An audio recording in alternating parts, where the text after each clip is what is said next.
2025માં હજી દુનિયાએ શું જોવાનું બાકી છે? અમેરિકા સહિત અનેક દેશમાં પૂર અને વાવાઝોડા બાદ હવે થાઈલેન્ડમાં પણ ભારે વરસાદના કારણે ભયંકર પૂર આવ્યું છે, જેના કારણે રસ્તાઓ, ઘરો અને બજારોમાં પાણી ભરાઈ ગયા છે. બચાવ કાર કરનાર ટીમોને પણ ઘણા વિસ્તારોમાં પહોંચવામાં મુશ્કેલી પડી રહી છે, જેના કારણે હજારો લોકો પ્રભાવિત થયા છે. દક્ષિણ થાઈલેન્ડમાં પડી રહેલા મુશળધાર વરસાદે છેલ્લા ઘણા વર્ષોનો રેકોર્ડ તોડ્યો છે. સરકારી અધિકારીઓ મુજબ અત્યાર સુધી 20 લાખથી વધુ લોકો પૂરથી પ્રભાવિત થયા છે. થાઈલેન્ડ દેશના દક્ષિણમાં આવેલું શહેર હતિયાઈની સ્થિતિ સૌથી વધુ ગંભીર છે. થાઈ પબ્લિક બ્રોડકાસ્ટિંગ સર્વિસ દ્વારા શેર કરાયેલા વિડીયોમાં તમે જોઈ શકો છો કે મુખ્ય માર્ગો પર કમર સુધી પાણી ભરાયેલું જોવા મળી રહ્યું છે. લોકો રસ્તા પર ચાલવા બદલે નૌકાઓ દ્વારા સ્થળાંતર કરતા જોવા મળ્યા અને અનેક ઘરોમાં પાણી ઘૂસી ગયા હોવાથી તંત્ર દ્વારા લોકોને સુરક્ષિત સ્થળે ખસેડાયા છે. દક્ષિણ થાઈલેન્ડમાં છેલ્લા અઠવાડિયામાં 300થી 400 મિલીમીટર વરસાદ નોંધાયો છે.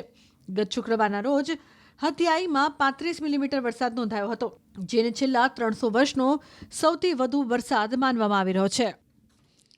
સ્થાનિક મીડિયા મુજબ પૂરના કારણે પાણીનું સ્તર ઝડપથી વધતા રેસ્ક્યુ ટીમોને ભારે પડકારોનો સામનો કરવો પડી રહ્યો છે. શહેરના અનેક વિસ્તારોમાં કાર, બાઇક અને રિક્ષા પાણીમાં તણાઈ ગયા છે. સેંકડો લોકો પોતાના ઘર, હોટલ્સ અને બજારોમાં ફસાયેલા છે. ખાસ કરીને પ્રવાસીઓ માટે આ પરિસ્થિતિ વધુ મુશ્કેલ બની છે, કારણ કે એરપોર્ટ તરફ જતા રસ્તાઓ પાણીમાં ગરકાવ થઈ ગયા છે.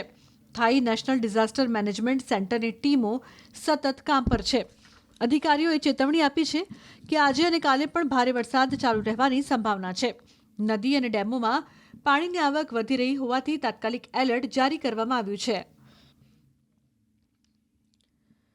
થાઈલેન્ડમાં સતત પડી રહેલા વરસાદ અને પૂરના કારણે કેટલાક વિસ્તારોમાં વીજ પુરવઠો ખોરવાયો છે અને મોબાઈલ નેટવર્ક પર પણ અસર જોવા મળી રહી છે. જ્યારે શાળાઓને અચાનક રજાઓ જાહેર કરવામાં આવી છે. લોકોને હોસ્પિટલો સુધી પહોંચાડવામાં પણ મુશ્કેલીઓ પડી રહી છે, જેના કારણે સરકારી મેડિકલ ટીમો નૌકા અને ટ્રક દ્વારા સારવાર પહોંચાડવાનો પ્રયાસ કરી રહી છે.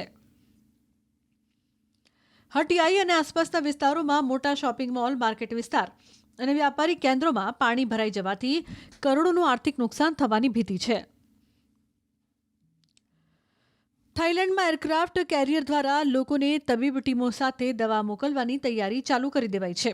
કેટલાક વિસ્તારોમાં 6 ફૂટથી વધુ પૂરનું પાણી જોવા મળી રહ્યું છે.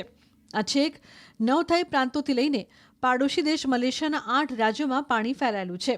હટિયાઈમાં અંદાજે 1000થી વધુ પ્રવાસીઓ એરપોર્ટ અને હોટલમાં ફસાયેલા છે. કેટલીક હોટલોમાં સંપર્ક સાધવાની મુશ્કેલી પણ વધી ગઈ છે.